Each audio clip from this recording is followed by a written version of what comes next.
तू ही रे माझा मित्र मालिकेमध्ये किडनॅप झालेल्या अर्णवला सोडवण्यासाठी ईश्वरीने जबरदस्त प्लॅनिंग केले आहे आणि त्याच प्लॅनिंगमुळे धुमाळ हाती लागलेला आहे पोलिसांच्या। आता या धुमाळला बोलतं करून वल्लरी मामीपर्यंत अर्णव आणि ईश्वरी लवकरच पोहोचणार आहेत। तर प्रेक्षकांनो, नेमकं हे काय आणि कसं घडलं तेच आपण या व्हिडिओमध्ये पाहणार आहोत। तर आजच्या भागामध्ये आपण हे पाहणार आहोत की अर्णवला इकडे धुमाळने वल्लरी मामींच्या सांगण्यावरून किडनॅप केलेलं असतं। आता या वल्लरी मामीला सगळी प्रॉपर्टी आकाशच्या नावावर आणि आपल्या स्वतःच्या नावावर करून घ्यायची असते। आता या वल्लरी मामींना या अंजलीचा खूपच राग आलेला असतो। आता वल्लरी मामींना माहित झालेलं असतं की हे प्रॉपर्टीचं सगळं काही कारस्थान या राकेशचं सुरू आहे। आता वल्लरी मामी इकडे प्रॉपर्टीचा व्यवहार थांबवण्यासाठी अर्णवला किडनॅप करण्याचं प्लॅनिंग करतात। इकडे आता घरी वकील आलेले असतात, तिथे ईश्वरी आणि मामा सुद्धा असतात। आता अंजली अर्णववर खूपच चिडून असते आणि त्यापेक्षा जास्त ती ईश्वरीवर चिडत असते। आता वकील समोर आहेत याचं सुद्धा अंजलीला भान राहत नाही, ती वाटेल तसं अर्णवला बोलत असते आणि ईश्वरीला सुद्धा बोलत असते। आता मामा सतत तिला समजावण्याचा प्रयत्न करत असतात की तू अंजली चुकत आहेस, पण अंजली काही केल्याने ऐकायलाच तयार नसते। ती आता अर्णव बरोबरीचा हिस्सा मागत असते। आता अंजलीचं बोलणं त्या वकिलांबरोबर सुरू असतं, तेवढ्यातच अर्णवला एक फोन येतो। आता तो फोन असतो शिर्केंचा। आता शिर्के अर्णवला म्हणत असतो की सर, खूपच दिवसांनी त्या धुमाळचा फोन ट्रॅक होत आहे, तो खूपच दिवसांनी घरी आला आहे। आता हे कळाल्याबरोबर अर्णव वकिलांना म्हणत असतो, अंजलीला म्हणत असतो, तुमचं काम हे सुरू ठेवा,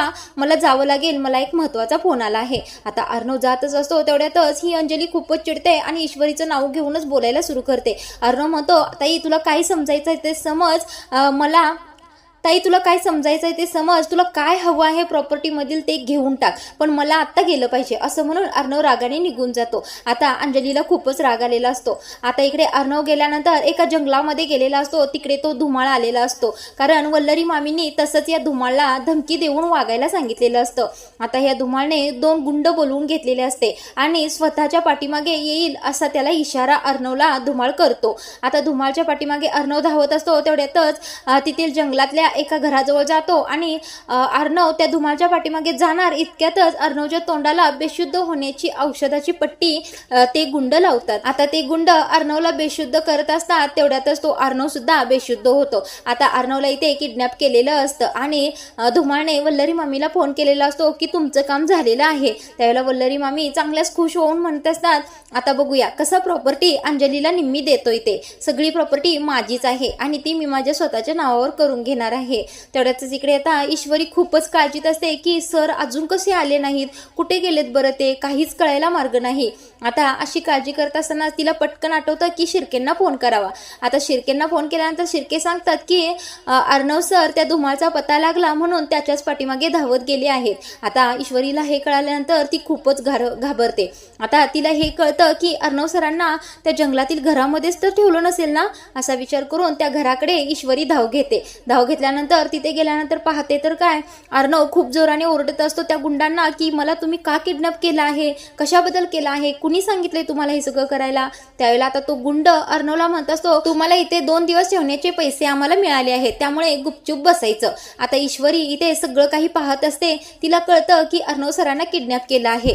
आता ईश्वरी सुद्धा स्वतःच्या मनात विचार करते, खूपच विचार करून सरांना या गुंडांच्या तावडीतून सोडवलं पाहिजे। आता ईश्वरी पटकन पोलिसांना फोन करते आणि पत्ता सांगते आणि या ठिकाणी पटकन या असं सांगते, अर्णव राजे शिर्के यांना गुंडांनी किडनॅप केला आहे, त्यांच्या जीवाला काहीही नाही झालं पाहिजे, अशा रीतीने तुम्ही गुपचूप या। आता पोलीस सुद्धा लगेचच हजर होतात। आता इकडे गुंड झोपी गेलेले असतात चांगलेच दारू पिऊन, तेवढ्यातच पोलीस अटॅक करतात आणि अर्णवला ईश्वरी सोडवते आणि त्या गुंडांना पोलीस धरतात। आता पोलीस गुंडांना म्हणत असतात, बोला तुम्हाला हे कुणी करायला सांगितलंय, सांगा, पटकन सांगा, नाहीतर इथल्या इथंच तुम्हाला आता गोळी घालीन। तेवढ्यातच आता ते गुंड म्हणतात, हे आमचं नाही, आम्हाला कोणीतरी पैसे दिले होते म्हणून आम्ही केलं हे। आता त्या गुंडांना खूप मारल्यानंतर ते गुंड धुमाळचे नाव सांगतात। आता धुमाळचं नाव सांगितल्यानंतर अर्णव त्या गुंडाच्या एका कॉलरला धरून म्हणत असतो, कुठे आहे तो धुमाळ, पटकन बोला, मला त्याचा पत्ता हवा आहे, मला त्याच्याशी बोलायचं आहे। आता ते गुंड म्हणतात, नाही, मला अजिबात माहित नाही ते कुठे राहतात, काय करतात, मला फक्त पैसे दिले होते तुम्हाला इथे 2 दिवस ठेवण्यासाठी। आता इथे धुमाळचा पत्ता तर मिळतच नाही। अर्णव आणि ईश्वरी आता या धुमाळच्या पाठीमागे हात धुवूनच लागणार आहेत। आता शिर्केंना धुमाळचा फोन ट्रॅक करायला सांगतात। आता लोकेशन पाहिल्यानंतर धुमाळ त्याच्या घरीच लपून बसला आहे हे अर्णव आणि ईश्वरीला कळतं। आता अर्णव आणि ईश्वरी धावतच त्या धुमाळकडे घरी जातात।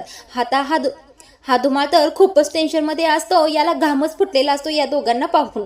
आता इथे अर्णव त्याच्या कॉलरला धरतच म्हणत असतो, काय रे, माझ्या बायकोला मारण्याचा प्रयत्न केलास ना, आणि मला पण किडनॅप करून ठेवलंस. बोल, कुणाच्या सांगण्यावर केला आहेस, बोल पटकन, नाही आत्ताच्या आत्ता पोलिसांना फोन करील.